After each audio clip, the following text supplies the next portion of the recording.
જાણતા કરીએ કે અજાણતા કરીએ તો અજાણતા કરીએ પાપ આપણે ભોગવવું પડે? બોલે હા, એ ભોગવવું પડે. કેમ?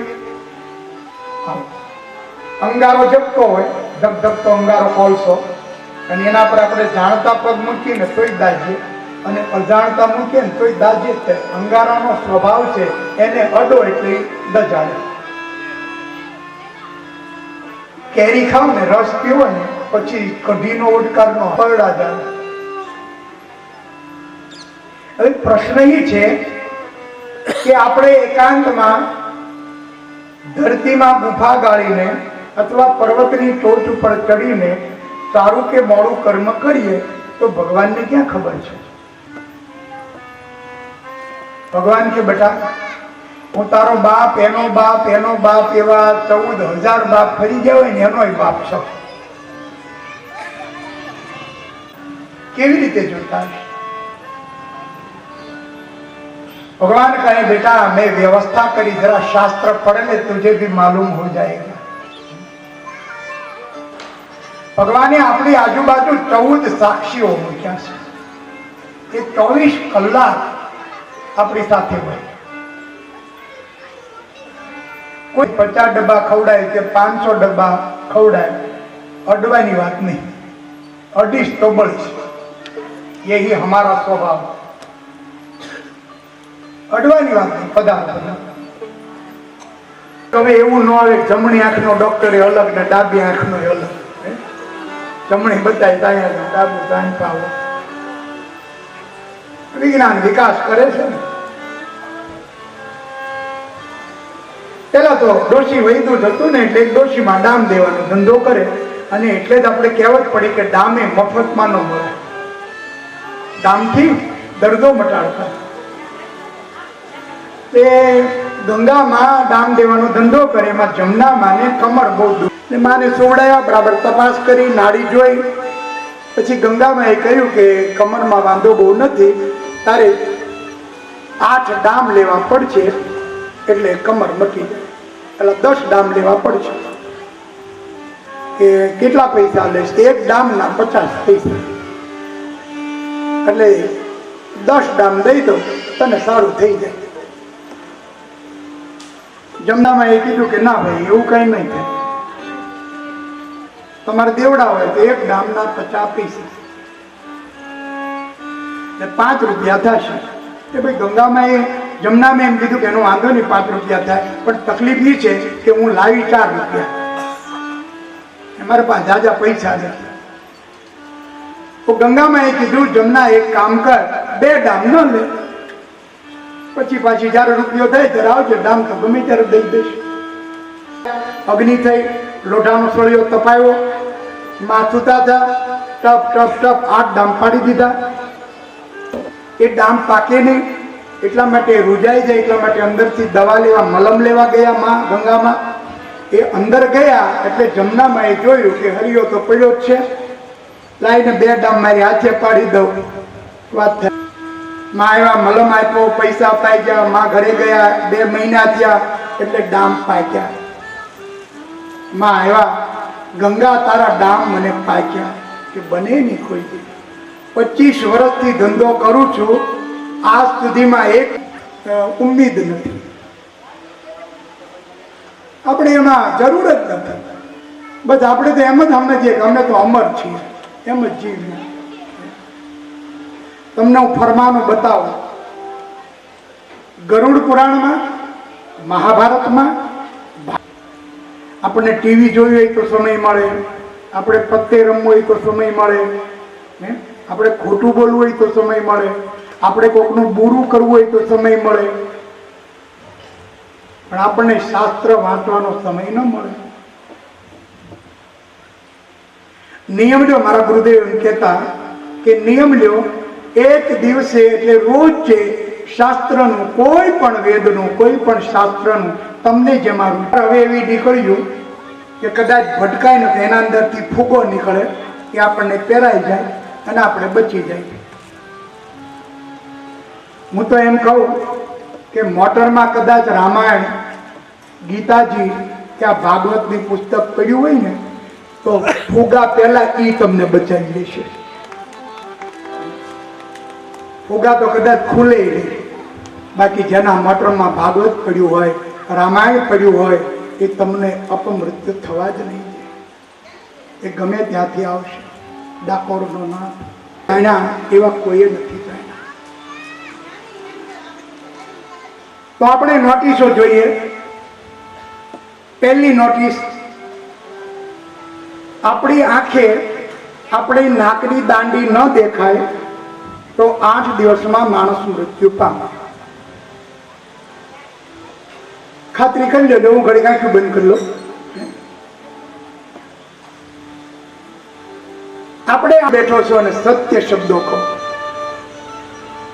હું કથા શીખ્યો ને ત્યારથી મને ઈચ્છા હતી કે અમારા પરિવાર માટે મારે કથા કરવી છે, પણ એ ના આવી. એટલા પૈસા, એટલા સમય, એવા સંજોગો, એવી ઈચ્છાના ઉભરા આવવા જોઈએ. અમારી પેઢીમાં, અમારા પ્રભાશંકર દાદાની પેઢી લઈ લો, એમાં નાનો છોકરો પિયુષ, પણ સંકલ્પ કર્યો કે મારે કથા કરવી. અને એના ઘરવાળા મનીષા જો ના પાડે તો તાકાત છે કે કથા થાય. ધર્મ પત્ની છે. અને પછી કદાચ કરો, હાલો પત્નીને ના પાડે તોય કથા કરો, એ કથામાં મજા નહીં, એ વ્યથા થાય, કથા ન થાય. એની મમ્મી મંજુભાઈ બધાનો એક જ રાગ. અને પછી આખો જાની પરિવાર દોડ્યો, સહકાર બધા આપે ભાઈ, પણ કથા ઊભી કરવી ને એ ભગીરથ કાર્ય છે. એ કોઈ વિરલા પેદા થાય, એમનામ નથી થતું. પિયુષે સંકલ્પ કર્યો કથા કરવી, પણ એનું બર્ડન બીજા ઉપર આવે. એ પૈસા વાપરે, પણ એને 1 મિનિટનો સમય નહોતો. દરેક કાર્ય કેમ કરવું, છતાંય દોડતો હતો, આવતો હતો, પાછો વયો જતો હતો, એનું કામ સંભાળતો હતો. એની નીચે 17 કારીગરો. 1 મિનિટ અમારો ફોન જાય, પહેલી વાર એને ઉપાડ્યો, મને જિંદગી ન સાંભળે. પછી એને ખબર હોય કાકાનો ફોન આવી, નવરો પડે એટલે કરે ખરો, પણ તરત હાલો એમ ન થાય. અમને ગુસ્સો આવે, આવડે એટલું બધું હું કામ કરે છે કે મારો ફોન નથી ઉપાડતો.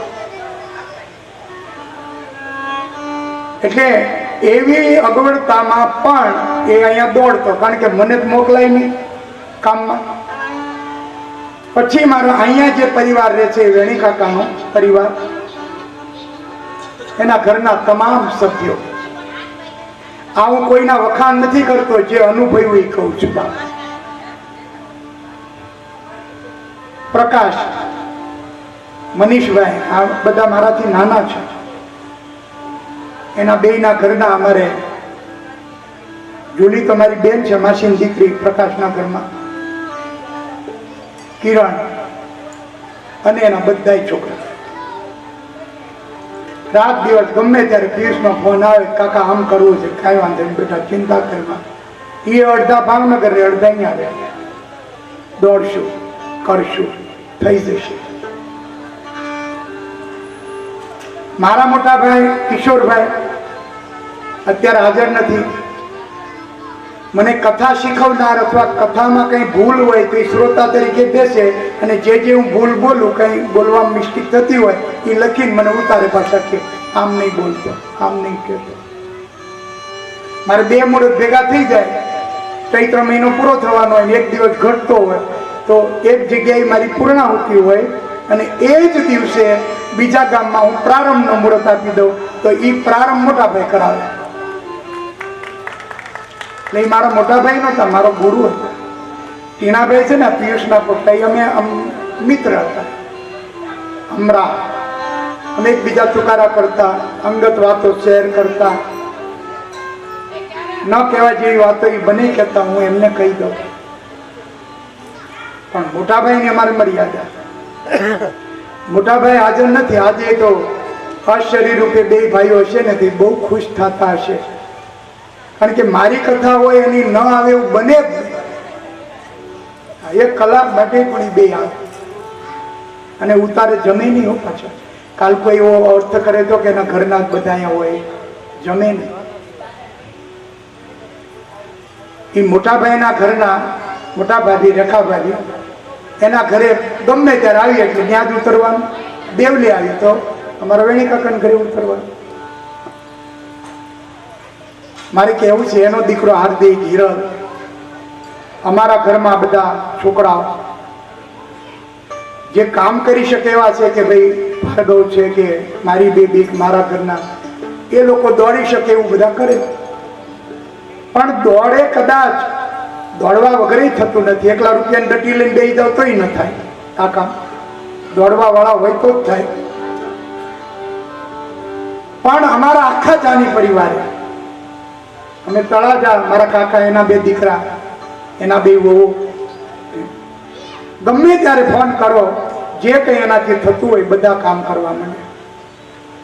ભાગવતજી કરવું એવું તો નક્કી થઈ ગયું, પણ એમાં વળી વચ્ચે અમારે પરિવાર ભેગો થયો તો દાદાને ઓટલો કરવો એવો પિયુષે નક્કી કર્યું. અમારા જે સુરધન દાદા સુરાપુરા, ઓટલો કરવો. તો હવે ઓટલો કરવા કોણ આવે? અહીંયા દાડિયા મળે નહીં, કામ કરવા વાળા માણસો પૈસા દેતા મળે નહીં. હિન્દુબેન આવો, જય શ્રી કૃષ્ણ. પણ એમાં અમારા મનીષભાઈ છે ને, એ 2 મહિનાથી સતત દાદાની વાહ્યો રિક્ષા લઈને ગમે તે લાવવું હોય, રાત દિવસ. પ્રકાશભાઈ સારો આવ્યો, હવે એ ભાવનગર રહે, પાછો અઠવાડિયે રજા લઈને બિચારો આવે, આખી રાત કામ કરે, સવારમાં પાછો નોકરીએ ભાવનગર હોય. એના આ જુલી, કિરણ એ થાકવાનું નામ જ ન લે, ગમે એટલું કામ કરે. હા, એને થાક જ ન લે. 50 જણા જમવા આવવાના તો આ વાંધો નહીં ભાઈ, તમે ચિંતા કરો. અમે અનુભવ્યું છે બા, બહુ અઘરું છે, કરવું અઘરું છે. બોલીએ કાંઈ થતું નથી. મને ખાલી પીયું છે એમ કે બેનર બનાવવા કાકા હારે આવશે, મેં બધા બનાવી એ નહીં મેળાવે, ભેળું નહીં થાય. કામ તો અઘરું છે ને. અમારા આખા પરિવારે જેણે જેણે મહેનત કરી એ બધાને મારા હૃદયની દુઆ હોય, એના ચરણોમાં મારા વંદન હોય વડીલોને, અને નાના હોય એને મારા આશીર્વાદ હોય. પણ હું આશીર્વાદ દઉં કે ન દઉં, હું કોણ? મારું ભાગવત એનું કલ્યાણ કરી નાખશે. મારો ગોળિયો એનું કલ્યાણ કરશે. બાપ જાણે હૃદયથી આમાં સહકાર કર્યો અને પિયુષનું કલ્યાણ થાય એમાં તો કોઈ શંકાને સ્થાન જ નથી. અને આ છોકરો એટલો બધો આગળ વધી ગયો કામમાં, ધંધામાં, બુદ્ધિમાં, આવા કાર્યોમાં, તે મારે એને પિયુષભાઈ કહેવા પડે. પિયુષ કોકને અજુગતું લાગે. ખરેખર એની મહાનતા છે. તો મારે તમને એટલે આ વાત કરવી પડી કે કમસે કમ સાંભળવાનો તો પરિશ્રમ કરો. કોઈને આપણે કહીએ ભાઈ સાંભળવા આવો, કેવું બેહુદું લાગે, અને હું કહું એ કેવું બેહુદું લાગે. બધા જ કામ છોડી અને સમયસર સાંભળવા આવી જાઓ. હોગા કલ્યાણ જરૂર હોગા. શતમ વિહાય ભોક્તવ્ય એક સંસ્કૃતનો મંત્ર છે. 100 કામ પડતા મૂકી અને પેલા જમી લેવું. સહસ્રેણ માચરે 100 કામ પડતા મૂકીને પેલા સમયસર જમી લેવું, પણ 1000 કામ પડતા મૂકી અને ભગવાનનું નામ લેવું, 1,00,000 કામ પડતા મૂકીને જે બને તે દાન કરી દેવું. આગળના વિડીયો જોવા માટે આ ચેનલને સબસ્ક્રાઈબ કરો અને જો આ વિડીયો પસંદ આવ્યો હોય તો લાઈક કરો.